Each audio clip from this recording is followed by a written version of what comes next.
I was at a dinner party a few weeks ago and a friend started to ask me whether she should invest in real estate in the metaverse. Throughout the conversation, she used the concepts of NFT, blockchain, and VR interchangeably. Another friend picked up on my annoyance at this and helpfully threw Web3 into the mix. Wait, what's that? I look a bit different. Well, I'm glad you noticed. I'm recording this in VR because our discussion today is going to be all things metaverse. If you want to cut through the fluff and avoid confusing dinner party conversations, you've come to the right place. So, here are the top 5 metaverse myths that need to be busted. Let's get started.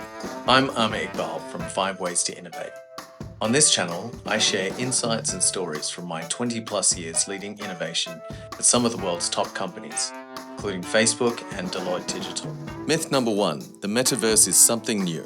Given the hype, it's easy to fall into thinking that the metaverse really is this new thing that's only exploded in the last year or so. Here's something you may not know. The first immersive VR experience dates all the way back to 1957. A man named Morten Heilig invented a machine called the Sensorama Simulator. Using his background in filmmaking, he hand-built a fully functioning 3D video machine that allowed the user to ride a virtual motorbike while experiencing the sounds, winds, vibrations, and even the smells of being on the open road. He went on to develop a series of other demos for the machine, including a helicopter, a go-kart, and a bicycle. But the one demo that got the most attention from investors was a raunchy number featuring a New York belly dancer, complete with wafts of perfume at key moments. He filed a patent in 1962 that laid out potential uses, including training for armed forces, industry workers, and students, to reduce the hazards in dangerous situations. When Facebook changed their name to Meta, it started a feeding frenzy, and the markets went wild for anything metaverse related. Given a bumpy road in investor confidence, a lot of media headlines have started to write off the concept as just hype. But a better way to look at it is that this is an old concept that just needed the right amount of time and a nudge from a tech giant like Meta to hit the tipping point.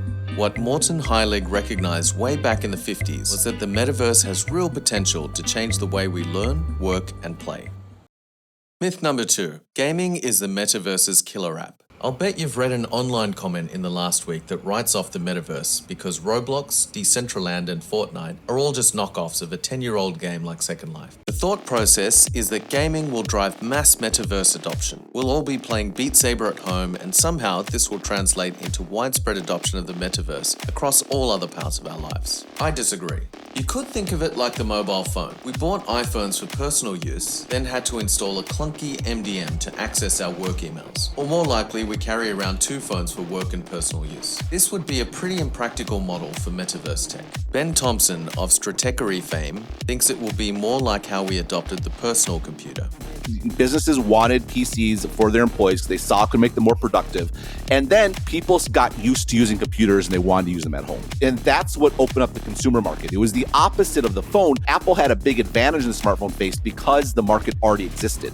The challenge for VR is the market doesn't exist. And who's going to make that market exist? CIOs and CTOs, just like the PC market. If the enterprise is the primary battleground, the fight to own the metaverse really boils down to Meta versus Microsoft. One company has a head start on consumer tech but no experience in the enterprise. The other has built a great work platform in MS Teams, but don't have a reputation for building products we want to use outside of the office. Remember Windows Mobile? Here's the twist though. Gaming will be critical to the metaverse, just not how the media is portraying it. Think of the level of design needed to build an immersive world. The first version of Horizon Workrooms had no doors in the meeting rooms, which made people claustrophobic. But when they put a door in, everyone got obsessed with how to go through the door. The solution was just to show the edge of a door in the corner of the room. These types of design decisions aren't well suited to the app and web designers who build today's products. Increasingly, metaverse companies will hire game designers to build these worlds. That might go some way to explaining why Microsoft is spending $68 billion on acquiring Activision.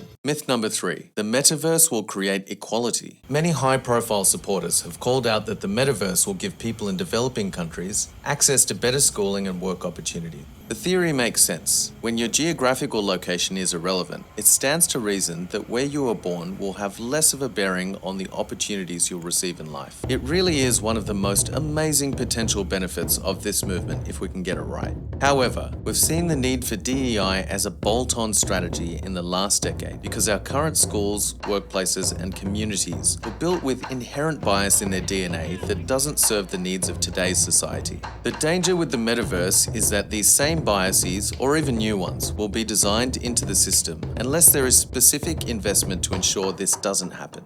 I spoke with Leah Jovie-Ford, who is the CEO of Diverse Leaders Group. One of their big goals is to ensure equality is the default in the metaverse. The metaverse will create equality. What are your thoughts on that? If it carries on the way it's going, no, it won't. People who are very successful in Web 2 come into Web 3, same perspectives, same biases, and they're building cool stuff, but it comes from the same place. So I could show up in the metaverse with white skin and blonde hair and experience what it might be like to walk through the world looking like that. It's almost like we're just replicating what is. We're not using it and using the massive opportunity that I think the metaverse provides to do anything different. Okay, so I think we've articulated the problem statement really well. What I'm keen to talk about is a little bit of the work that you're doing through a variety of initiatives to help solve for this. We're hoping to use the metaverse to design and build a kind of working prototype of what an equal society might look like. And we're starting with a virtual university campus we call the university the Equaliversity. If we can design and build things differently within the metaverse, we can bring them back into kind of life as it exists today. I think it would be amazing for the metaverse to be built by an army of people who understand what equality looks like. Just imagine what a completely different world we could end up with. Myth 4. Big tech companies won't allow the metaverse to be decentralized. One of the big promises of the metaverse that gets people excited is the movement towards decentralization. In a world where traditional structures are replaced with distributed trust underpinned by blockchain, the promise truly is for a revolution that goes far beyond the ups and downs of today's headlines. One of the most common questions I get asked is, if Meta are the ones building the metaverse, surely they won't allow for it to be decentralized. While most of the startup and VC activity in the market has been focused around Web3 applications like NFTs and cryptocurrencies, the big tech companies have largely been absent in this space. Why is that? Let's assume that metaverse adoption is likely to follow a similar path to the personal computer. I'm old enough to remember a time when the stack looked something like this. We had hardware, operating systems, apps and browsers controlled by a few large players. In the early stages, this stack had a high barrier to entry and faced regulation, all the hallmarks of a centralized economy. However, with the rise of the World Wide Web, we had websites, apps, and marketplaces that could be run by anyone. The tech stack simply became a gateway to the decentralized internet. We're seeing the metaverse play out in the same way. Meta and Microsoft are frenemies in this space, both competing but also partnering to make it tougher for Samsung, Apple, and others to enter the space. However, the flurry of Web3 activity is very similar to what we saw in the dot-com boom. An open, decentralized market where many smaller players are inventing the future. Here's my hot take. Much like Google and Apple have done in the mobile era, Meta is much more interested in owning the access layer of the value chain than they are in creating a centralized version of Web3. In short, Meta wants to be the operating system for the metaverse. Their reasoning for this is pretty clear. TikTok has given Facebook and Instagram a run for their money because it's relatively easy to switch social media apps. But when you own the operating system, it's much harder to be pushed aside. The good news is this is highly likely to lead to a decentralized Web3 layer. No one would have used Windows if it could only access Microsoft's own websites. And in the same way, Meta will need to ensure their OS and app ecosystem for the metaverse plays nicely with the ecosystem. Otherwise, users will vote with their eyeballs and go elsewhere.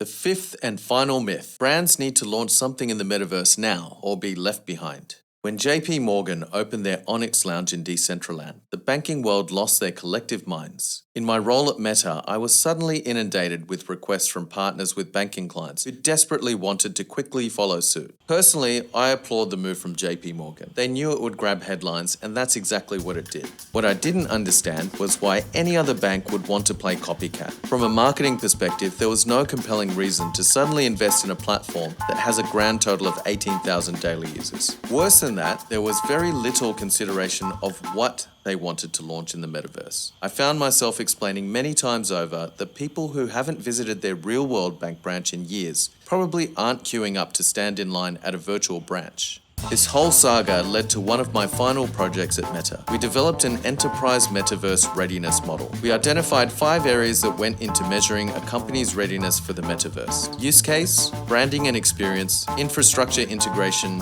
capability to execute, and business impact and ROI. The playbook has recently been launched to the public, so instead of going into detail, I've included a link in the description below. The lesson here is that first isn't always best. The truth is, no one company has hit metaverse maturity, and everyone is still experimenting. So the best advice is to run experimentation in a way that isn't disposable, but instead builds up your organization's overall metaverse readiness in an incremental way.